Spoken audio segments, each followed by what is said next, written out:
मौलिक फिल्म्स के लोकप्रिय कार्यक्रम बातचीत में आपका स्वागत है। इस वक्त मैं पश्चिम बंगाल में हूँ और तारापीठ जो मशहूर मां तारा का स्थान है, यहाँ मंदिर है। श्री देव सिंह जी जो कि इंजीनियर हैं लेकिन एक जाने माने विरासत संरक्षक हैं जो हेरिटेज कंजर्वेशन का काम करते हैं। तो एक हमें अवसर मिला उनसे बातचीत करने का, तो वो उन्होंने कैसे अपनी यात्रा शुरू की और आज भी इस मुकाम पे हैं। आइए सीधे बात करते हैं और जानते हैं उनके बारे में। नमस्कार। धन्यवाद। आप उत्तर प्रदेश से हैं, गाजीपुर से हैं और यहाँ झारखंड आने का किस तरह से आया, और एक आपने झारखंड आकर जिस तरह की आपने यात्रा की जीवन की और यहाँ एक अपना मुकाम बनाया, एक बहुत अच्छा संयोग। 1975 में मैं बीआईटी मिश्रा में आया, वहाँ एडमिशन लिया और 1980 में इलेक्ट्रॉनिक्स एंड कम्युनिकेशन इंजीनियरिंग में डिग्री प्राप्त की। और उसके बाद मैंने ये तय कर लिया कि मैं कोई नौकरी नहीं करूँगा और अपना ही कार्य करूँगा, क्योंकि इलेक्ट्रॉनिक्स एंड कम्युनिकेशन मेरा सब्जेक्ट था। तो मैंने शुरू में एक टीवी मैन्युफैक्चरिंग का लाइसेंस लिया। बीआईटी मिश्रा के ही प्रांगण में एक औद्योगिक क्षेत्र है जिसको औद्योगिक क्षेत्र कहते हैं, और वहां अपना कार्य शुरू किया। उसके बाद ये कार्यों की यात्रा चलती रही। 2001 में मुझे इंटैक, ये देश की बहुत ही प्रसिद्ध संस्था है, Indian national trust for art and cultural heritage, इसके रांची में, जब उस समय 2000 में झारखंड एक नया प्रदेश बना और प्रदेश बनने के बाद इंटैक चूंकि चैप्टर्स के थ्रू रन होता है, संस्था जो चैप्टर्स के थ्रू काम करती है, उसके चेयरमैन श्री एस.के. मिश्रा जी ने मुझे ये प्रभार दिया कि मैं रांची में एक चैप्टर की स्थापना करूं और मैं चैप्टर कन्वीनर बना। यात्रा विरासत से जुड़ी 2001 और यात्रा बहुत ही शुरू में प्रारंभिक में थोड़ी कठिन थी, लेकिन एक जुनून था, एक पैशन था कि विरासत और इतिहास के प्रति कुछ कार्य करने की। तो मैं 2003 के बाद, करीब 2 साल के बाद, मैंने अपने को विरासत संरक्षण, जो एक बहुत ही प्यारा विषय है लेकिन कठिन विषय, और मुझे फक्र है कि हमारे देश में गिने चुने लोग, अगर हम ASI की बात करें तो उसको छोड़ दिया जाए, क्योंकि आर्कियोलॉजिकल सर्वे ऑफ इंडिया का काम के लिए है, सदियों से यही काम करता चला आ रहा है। अगर हम प्राइवेट प्लेयर्स की बात करें तो मुझे एक सौभाग्य मिला कि मैं इस क्षेत्र में अपने को स्थापित कर सकूं, और 2003 में मैंने इस विधा को जानना शुरू किया, सीखना शुरू किया, और 2014 समझिए करीब 11 साल बाद मुझे पहला प्रोजेक्ट गांधी शिविर, जो पटना के गांधी मैदान के पास एक बंगला है, उसमें महात्मा गांधी 67 दिन से ज्यादा रहे हुए हैं। वो चंपारण का जो आंदोलन हुआ था, उसी के सिलसिले में वो बिहार आए थे और उन्होंने अपना हेडक्वार्टर गांधी शिविर इसी बंगले में किया। बिहार सरकार ने मुझे स्पेशली इसके संरक्षण के लिए बुलाया और मुझे 1 साल की अवधि मिली थी उसे पूरी करने के लिए मैंने 11 महीना में उसे पूरा करके दिया।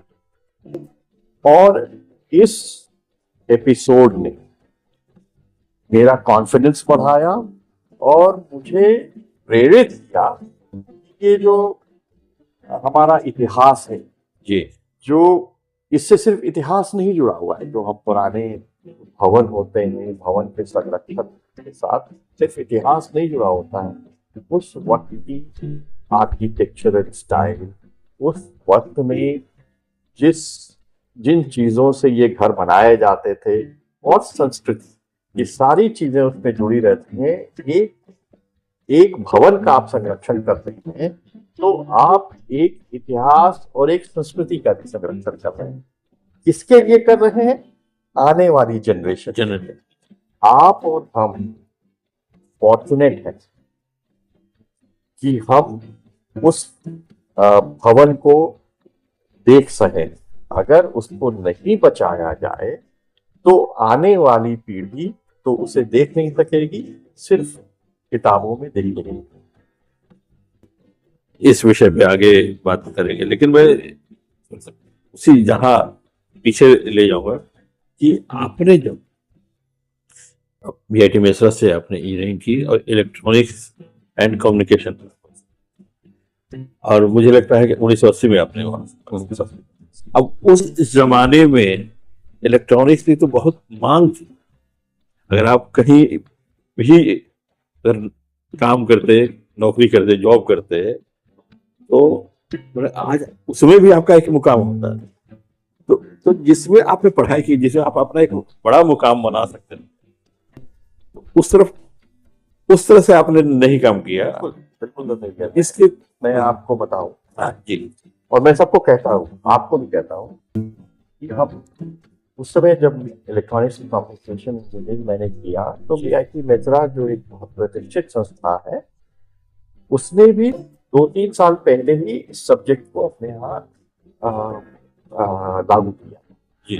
तो हम लोग करीब 35 लोग थे, जिसमें 3 महिला थी और हम लोग बाकी पुरुष थे जो, और 34 को, क्योंकि नया सब्जेक्ट था, डिमांड भी बहुत थी, मेरे 34 मित्रों ने सर्विस ज्वाइन कर ली। और मैं सबको लाइटर मोड में कहता हूँ कि मुझे नौकरी नहीं मिलता। एक चीज का एडवांटेज था कि मैंने रांची में ही कार्य शुरू किया जी, और रांची में कार्य शुरू करने के कारण मेरा लगाव बीआईटी मेसरा के साथ लगातार बना रहा। जी। लगाव भी, और चूंकि मैं रांची में ही था तो, और आप कहें कि जब कभी मुझे थोड़ा सा लो फील होता था या मुझे थोड़ी सी उलझन रहती थी तो मैं गाड़ी उठाता था और बीआईटी मेसरा चला जाता था।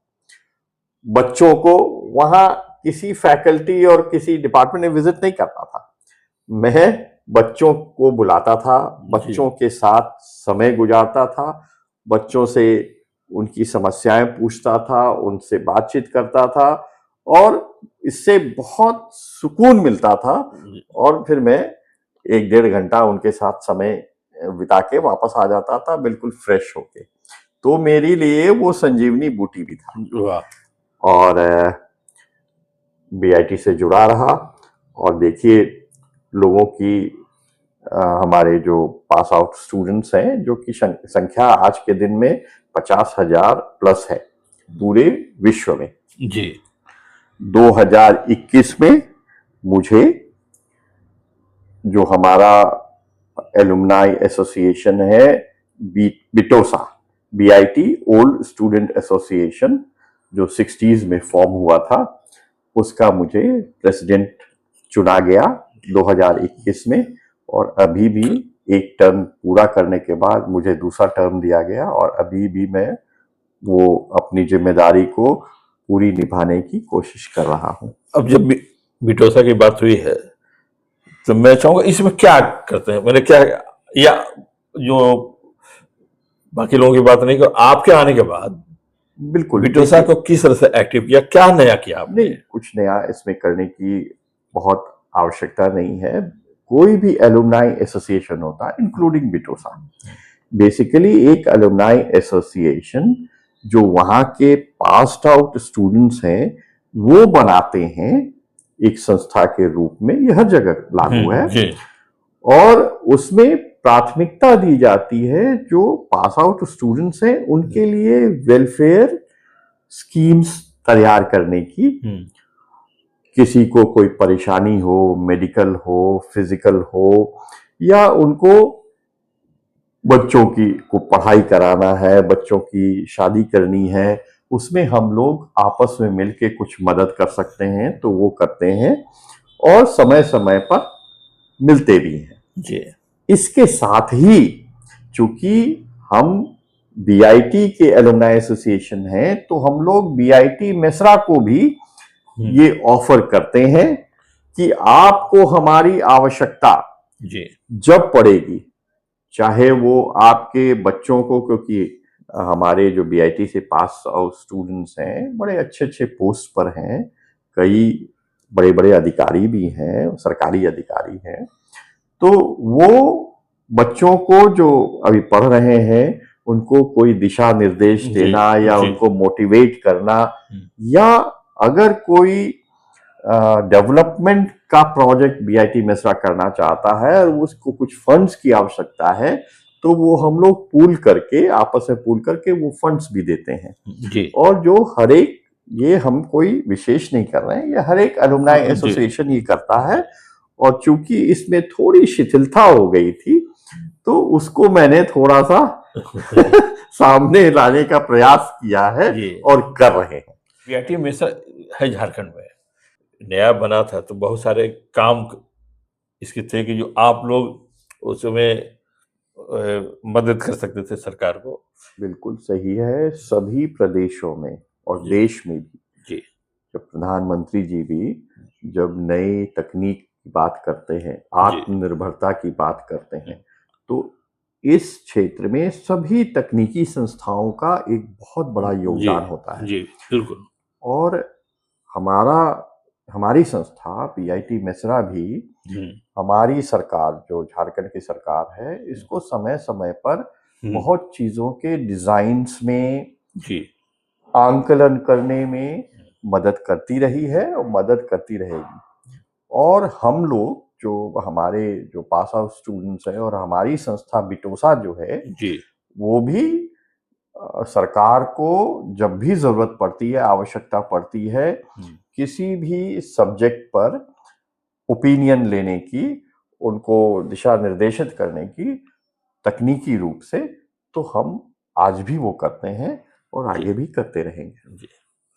तो फिर से आप विरासत की तरफ बढ़ते हैं। पहला जो है आपकी शुरुआत कैसे हुई विरासत संरक्षण का जो काम जो है, कहीं ना कहीं आप मैंने जब आप इंजीनियर थे, आपने कहा कि टीवी आपने काम शुरू किया, तो इस तरफ कैसे आए? ये तो मैंने आपको पहले भी बताया कि 2001 में इंटैक जो देश की बहुत बड़ी संस्कृति और धरोहर में कार्य करने वाली संस्था है, उसने मुझे ये ऑफर किया। उस समय उसके vice chairman Shri SK. Mishra, जो कि 1956 बैच के आईएएस अधिकारी रहे हैं, हरियाणा कैडर के, प्रधानमंत्री के प्रधान सचिव भी रहे हुए हैं, तो उन्होंने मुझे ये दिशा निर्देशित किया कि तुम एक इंटैक का चैप्टर झारखंड में खोलो और वहाँ विरासत और संस्कृति को बढ़ाने में मदद करो। तो उनके आग्रह पर, उनके दिशा निर्देश पर ये हम लोगों ने स्थापना की, रांची चैप्टर की इंटैक।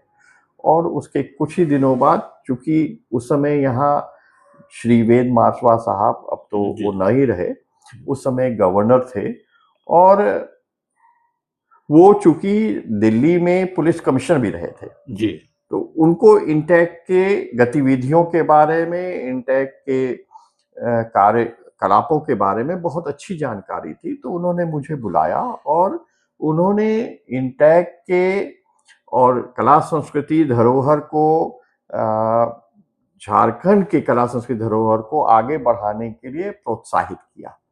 वो एक बहुत अच्छा कदम था और मुझे बहुत अच्छा लगा, क्योंकि मुझे इस बात की बड़ी खुशी भी कि हमारे प्रदेश का सर्वोच्च प्रथम नागरिक, जी हमारे प्रदेश का जो राज्यपाल महोदय होते हैं, उन्होंने बुलाकर प्रोत्साहित किया कि आप हमारे जो राज्य हैं उनके धरोहरों को, उनके इतिहास को लोगों के बीच में लाया जाए। और ये बहुत बड़ा मोटिवेशन था। उनके साथ उनके प्रधान सचिव हुआ करते थे श्री अमित खरे, जो आज भी बहुत ही उच्च पद पर हैं। तो उन्होंने भी पूरी तरह से इसको प्रोत्साहित किया कि आप इस तरफ आगे बढ़े, और सदैव ये हमारे साथ में खड़े रहे। जब भी मैं कोई कार्यक्रम करता था तो उसमें वो स्वयं उपस्थित होते थे, और पूरे जो हमारे इस कार्यकलाप को, जो हम कोशिश कर रहे थे कि झारखंड की धरोहर को, झारखंड की विरासत को लोगों के बीच में लाया जाए, तो उसमें वो अपना इनपुट देते थे और प्रोत्साहित पूर्ण रूप से करते थे। ये जाहिर है कि अगर उच्च पदों के लोग या सक्षम लोग आपको आपके कार्य में सहायता करते हैं तो आगे बढ़ने की प्रेरणा मिलती है और आदमी आगे बढ़ता है। ये जो पहला काम था, उसके बाद जो है आपके जीवन पे, खासकर करियर पे क्या प्रभाव पड़ा? पहला काम, जब मैंने बताया कि हम गांधी शिविर का पटना में काम किए थे, तो बहुत ही कॉम्प्लेक्स काम था। और हालांकि बिल्डिंग छोटी थी, बट आपको बताएं कि उसके छत पर 4-4 फीट के 8 पेड़ उगाए थे। छत पे 4 फीट दाया के पूरे बिल्डिंग को उसने फाड़ दिया था। 60-70 साल पुराने, माने 60-70 साल से उस बंगले में कोई गया ही नहीं था। बहुत, हमको लगता है कि 100-150 सांप मिले होंगे, बिच्छू मिले होंगे, और जब हम उसकी सफाई कर रहे थे जी। तो शुरू में तो थोड़ी सी उहापोह की स्थिति थी, लेकिन जब काम करना शुरू किए, और मुझे बहुत फक्र है कि इस काम में और इस काम कराने में जो हमारे गुरु मिले, वो श्री AP श्रीवास्तव थे, जो ASI के बहुत ही कुशल, अगर आप कहें, अधिकारी थे, जो संरक्षण में काम करते थे। अब वो नहीं है, लेकिन उन्होंने मुझे इस क्षेत्र में पूर्ण रूप से प्रशिक्षित है। मैं कह रहा हूं पूर्ण रूप से, हर कदम पे उन्होंने मुझे गाइड किया किस तरह से संरक्षण के कार्यों में आगे बढ़ना चाहिए, किन किन विधाओं को ध्यान रखना चाहिए, और उनके दिशा निर्देश में उन्हीं के साथ में संरक्षण का कार्य हमने शुरू किया और आगे बढ़ते गए। दूसरा जो सबसे बड़ा अच्छा काम हमें मिला, वो जहां हम बैठे हैं तारापीठ में, यहां से मात्र 18 किलोमीटर की दूरी पर एक गांव है मलूटी, जो झारखंड में आता है। जी। और मलूटी गांव को गुप्त काशी मलूटी भी कहते हैं, मंदिरों का गांव भी कहते हैं जी। वहां 17वीं से 19 शताब्दी के बीच में करीब 150 साल के अंतराल में बने हुए 108 मंदिर हुआ करते थे, जो अभी सिर्फ 62 बचे हैं। और